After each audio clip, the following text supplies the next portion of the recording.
Ayon po sa konstitusyon, 24 ang kabuuang bilang ng mga halal na senador. Kaya naman, 13 po ang kinakailangan para magkaroon ng mayorya. Nakalagay din sa alituntunin ng Senado, sa Rule 2, Section 2, na the officers of the Senate shall be elected by the majority vote of all its members. Ang mga opisyal po ng Senado ay ang Senate President Pro Tempore, Senate Secretary, at Sergeant at Arms. Hango at nakabase po sa ating konstitusyon ang mga alituntunin ng Senado, kung kaya't tulad sa Senate President, boto rin ng mayorya ng lahat ng miyembro ng Senado ang kinakailangan upang magtalaga ng Senate President Pro Tempore, Senate Secretary, at Sergeant at Arms. Malinaw, 13 boto ang kailangan. Sa mga kapwa ko Pilipino, malinaw na nakasaad sa konstitusyon, walang sinumang senador ang maaaring lehitimong tumayo bilang Pangulo ng Senado batay lamang sa 12 boto. Ito ay pinagtibay sa ilalim ng 1987 Constitution. Sa Article 6, Section 16, Subsection 1 ng 1987 Constitution. The Senate shall elect its President by a majority vote of all its members. Ang ibig pong sabihin, makakapaghalal lamang ng isang Senate President kung makakuha siya ng mayoryang boto ng lahat ng miyembro ng Senado. Ayon po sa konstitusyon, 24 ang kabuuang bilang ng mga halal na senador. Kaya naman, 13 po ang kinakailangan para magkaroon ng mayorya. Nakalagay din sa alituntunin ng Senado, sa Rule 2, Section 2, na the officers of the Senate shall be elected by the majority vote of all its members. Ang mga opisyal po ng Senado ay ang Senate President Pro Tempore, Senate Secretary, at Sergeant at Arms.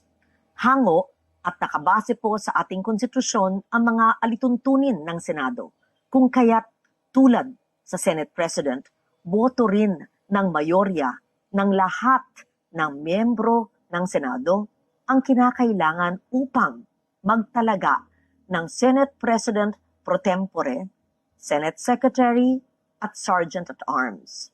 Malinaw, 13 boto ang kailangan. Sabi din po sa Rule 15, Section 44 ng alituntunin ng Senado na except during the election of officers, a majority of the senators shall constitute a quorum. Simple lang po ang kahulugan nito. Iba po ang bilang na kailangan para sa quorum. Iba rin po ang bilang na kailangan para po sa eleksyon.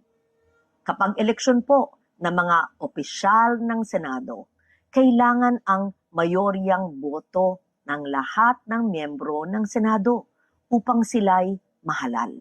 Kaya naman, sa kabila ng aking paggalang sa aking mga kasamahan, labag sa konstitusyon at alituntunin ng Senado ang nangyaring pagtatalaga ng Senate President Pro Tempore, Senate Secretary, at Sergeant at Arms dahil 12 senador lamang ang nasa plenaryo na bumoto. Kulang ng 1 boto para masabing mayorya ng lahat ng miyembro ng Senado ang bumoto para sa pagbabago ng liderato. Samantala po, sa chairmanship naman ng mga komite ng Senado, malinaw din ang saligang batas sa ilalim ng Article 6, Section 16, Subsection 2, kung saan sinabi na, a majority of each house shall constitute a quorum to do business. Ibig sabihin po, 13 senador din ang kinakailangan na kabilang sa sesyon ng Senado upang makagawa ng anumang opisyal na gawain o quorum, kung kaya't labag din po sa konstitusyon ang naganap na pagdeklarang bakante at pagtatalaga ng mga chairperson sa mga ilang komite. Madalas pong binabanggit ang mga nasa minorya ang kasong Avellino versus Cuenco upang palabasing lehitimo ang naganap na takeover sa Senado. Pero hindi po maaring gawing shortcut ang Avellino upang pababain ang bilang ng mga senador na kailangan para sa quorum, sa eleksyon, at para magkaroon ng reorganization sa Senado. 1949 pa ang kasong ito at naganap sa ilalim ng 1935 Constitution. Nagbago na ang ating saligang batas. 1987 Constitution na ang sumasaklaw po sa atin. Dito, malinaw na 13 ang kinakailangang boto para maghalal ng Pangulo ng Senado at parehong bilang din ang kinakailangan para sa pagboto ng mga opisyal. Hindi rin bago ang patakarang ito noong pang 1973 Constitution. Malinaw na ring nakasaad na ang Speaker ng National Assembly ay dapat mahalal sa pamamagitan ng mga mayoryang boto ng lahat ng miyembro. Kung tatanggapin natin na maaring basta-basta na lamang bawasan ang bilang ng mga senador na kinakailangan para sa eleksyon ng mga opisyal at pinuno ng mga komite, malaki ang magiging epekto nito sa operasyon ng mataas na kapulungan.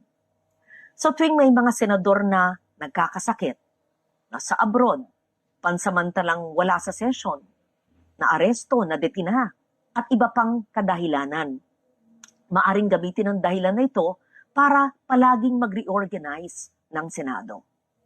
Pag nangyari po yun, hindi na representasyon ng taong bayan.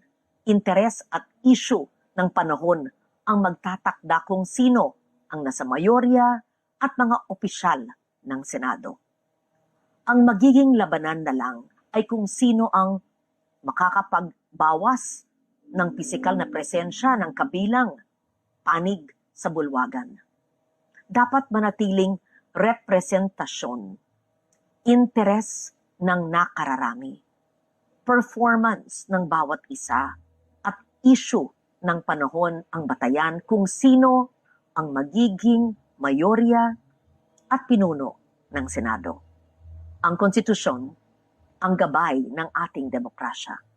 Ito ang dapat nating ipaglaban para sa Senado, para sa ating mga institusyon, at higit sa lahat, para sa bawat Pilipino. Si Loren Legarda po, ang inyong Senate President pro tempore.